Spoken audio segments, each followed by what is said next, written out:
The CNN studio in Washington, D.C. buzzed with electric anticipation on a crisp June morning in 2025.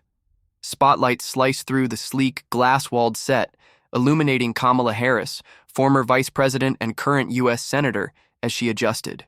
A silver bracelet on her wrist, a family heirloom, gleaming with quiet pride. At 60, Harris was a political titan, her sharp smile and commanding presence honed by decades in the spotlight. Today, she prepared for a live interview with Anderson Cooper, her agenda clear: to push a new U.S. sanctions policy targeting African nations deemed uncooperative with American interests. Her aide, Michael Chen, handed her a briefing. "Burkina Faso's on the list," he whispered. Harris nodded, her eyes glinting with resolve.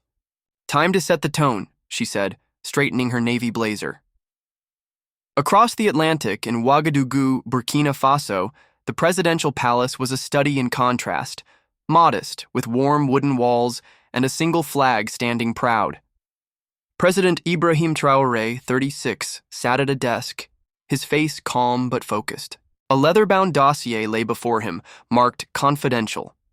He opened it, revealing financial records tied to Harris's family. His aide, Major Awa Diallo, stood nearby. "This is explosive, sir," she said. Traoré's fingers traced a line, a 1998 bank transfer linked to Harris's late father. His jaw tightened. "They want to sanction us?" he murmured. "Let's see who's hiding what." In D.C., Harris strode toward the studio, bracelet catching the light, her confidence unshakable.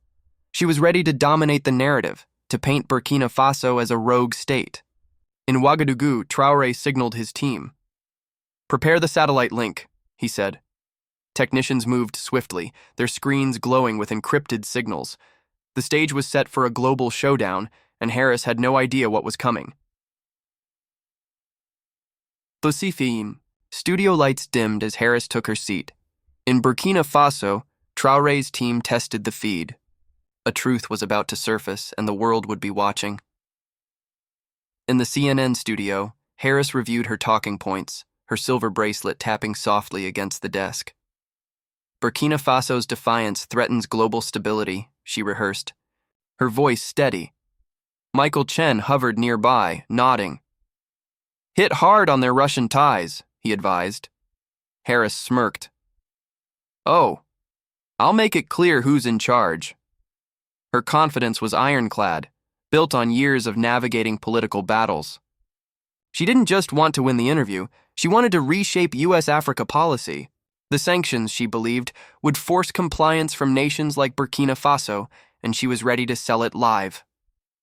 In Ouagadougou, Traoré sat with the dossier, his eyes scanning a 1998 bank statement, $50,000 transferred from a Jamaican account to a U.S. firm tied to Harris's father, Donald Harris, a Stanford economist.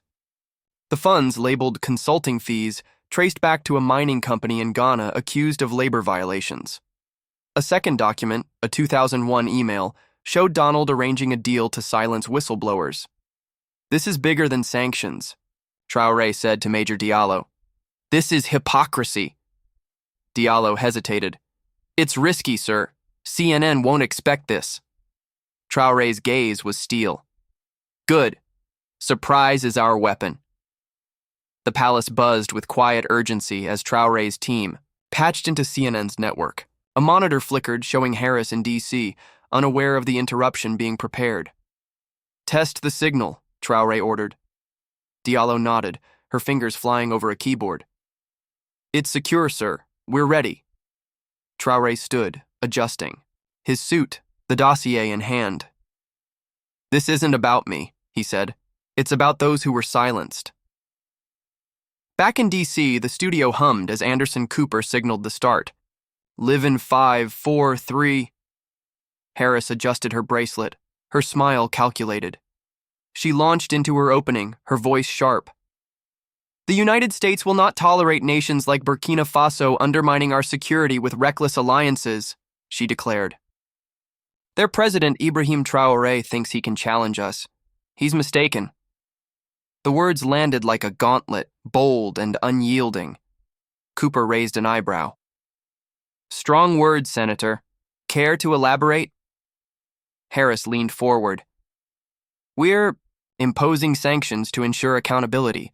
No one defies America without consequences. In Ouagadougou, Traoré watched the broadcast, his expression unreadable. She's made her move, he said softly. Diallo glanced at him. Your response, sir? Traoré lifted the dossier. Get the cameras ready. We go live now. The world didn't know it yet, but the broadcast was about to change. The CNN studio glowed under harsh lights as Harris sat tall, her silver bracelet catching the glare. Anderson Cooper pressed her. Senator Harris, you're targeting Burkina Faso's leadership directly. Why? Harris's voice was firm. Their president's anti-American stance is a threat. We need order, not chaos. The control room buzzed, unaware of a signal breach. A technician's screen flashed. Incoming feed. Ouagadougou. Cooper's earpiece crackled. Anderson, we have a secure link from President IBRAHIM Traoré. He's requesting to respond live. Cooper EQ blinked, stunned. Patch him through, he said. Traoré's face appeared, calm and commanding. Senator Harris, he began, his voice steady, you speak of accountability, yet your family's history tells a different story. Harris's smile faltered, her fingers tightening around her bracelet. Traoré held up the dossier. In 1998, your father, Donald Harris, received $50,000 from a Ghanaian mining firm accused of exploiting workers. This bank statement confirms it. The studio air thickened. Harris's jaw clenched. This is irrelevant, she snapped. My father was an academic, not a criminal. Traoré's eyes narrowed. Was he?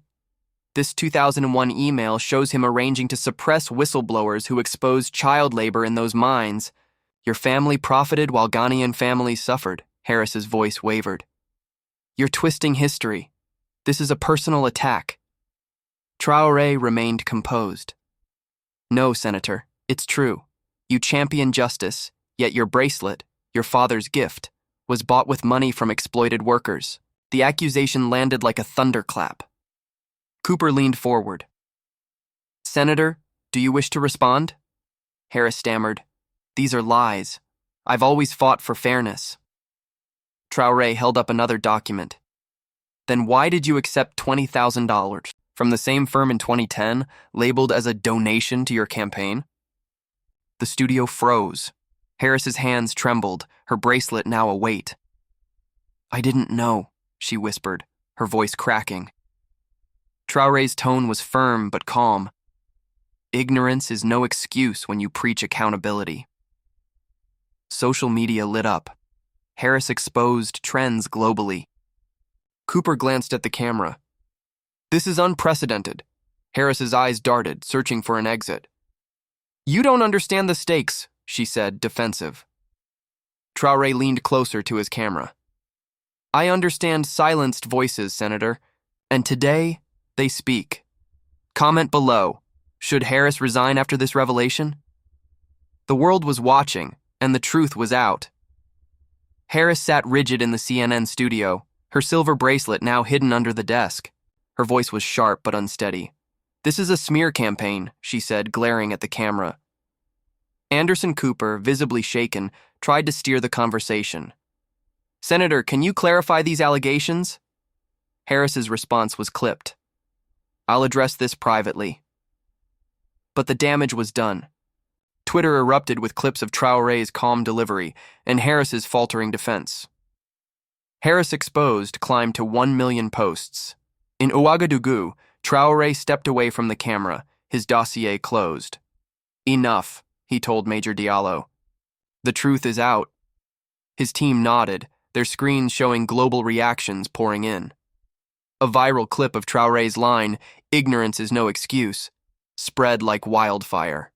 In D.C., Harris's team rushed to the studio, issuing a statement. Senator Harris is reviewing these claims and remains committed to transparency. But the public wasn't buying it.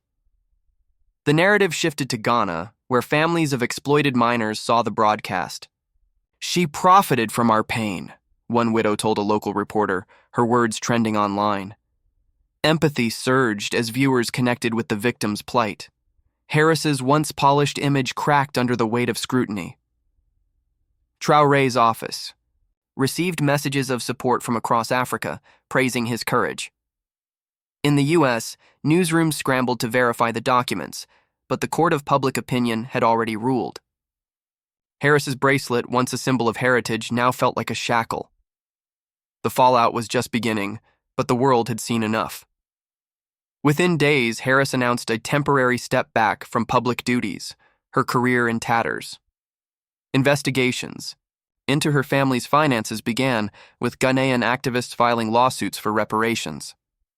Traore, hailed as a global voice for justice, addressed Burkina Faso. Truth is stronger than power.